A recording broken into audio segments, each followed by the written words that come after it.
So, YouTube, what I've done is pretty insane, but I managed to get all of the text from the game's dialogue, from the game files.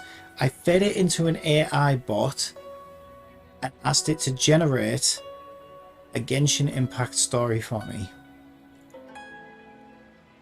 And this is what it came up with. Paimon's brain juice goes all out in the abyss. Now, that actually sounds like goes all out, as in, like, you know, she actually reaches a new level of intelligence. I can just imagine her being like, oh my god, I finally figured out relativity. E equals mc squared. Paimon thinks Kazuha is acting suspicious lately. Kazuha's just like walking around in a bloodstained ski mask all week. Nothing to worry about. And then Lumion gets some dialogue options. Maybe Paimon is Imagine Dragons.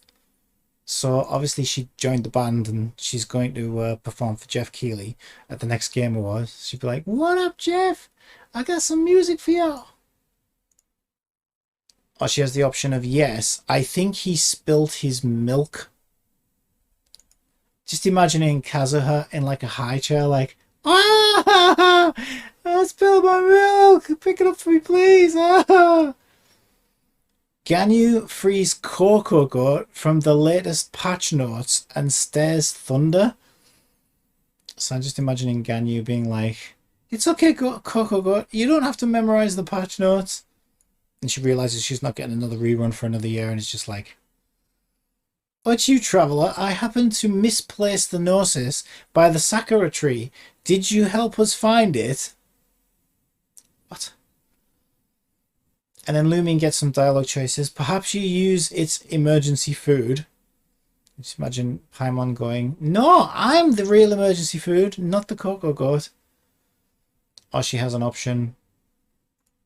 Venti can look for it now. It's like, Venti, get over here. Go and find Ganyu's Gnosis, will you? Venti uses his elemental burst to suck the Gnosis up from the tree. It is cracked and stained with 1,000 bloods of Hilichurl. I'm just imagining Venti coming in and being like, die, Hilichurls, die! It just goes on a killing spree. Just murdering Hilichurl after Hilichurl for no reason. Why, hello there, traveller. I believe you lost this. Be careful not to lose such things when out for a walk. I leave you with my good friend of wine. Oh yeah, Venti, we're BFFs. I love you so much. And then Paimon comes in. Ah, you tone-deaf bard. Always drink by lunchtime. Paimon thinks sticky honey roast tastes better. It's actually better than most of the story in the actual game. Yai Miko shows up at her publishing house to announce her latest book sale event. Well, what have we here? A village desperate for something fun to read. I sell today my latest light novel called 1,000 Winds of Barbara.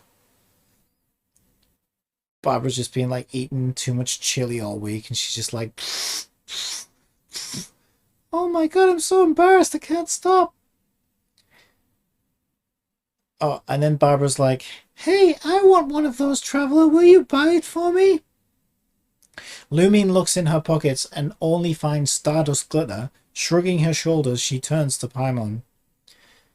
Don't look at Paimon. Hang on. Where is she? Don't look at Paimon. We never get more from Zhongli. Maybe we can do Miko some chores for a copy. Miko points traveller at various stains all over the statue of the Sevens. I don't know what's been going on there. I think I can spare my last copy for some light cleaning. Off you go now. This actually sounds like a legitimate story. Traveller and Paimon splash stains until spick and span as they glisten in the winds. And Barbara's like, hang on. Thank you so much, traveller. I would not have read if it weren't for you today. I can heal all night long now. Ooh. Barbara's ready to heal all night long. Venti goes home, and the bookshop closes as the sun goes down after a long Inazuma day. The end. Well, I don't know about you, But I think that needs to be added to the game as soon as possible. I think that is probably the best story arc we've seen so far in the game. I'm looking forward to playing through it.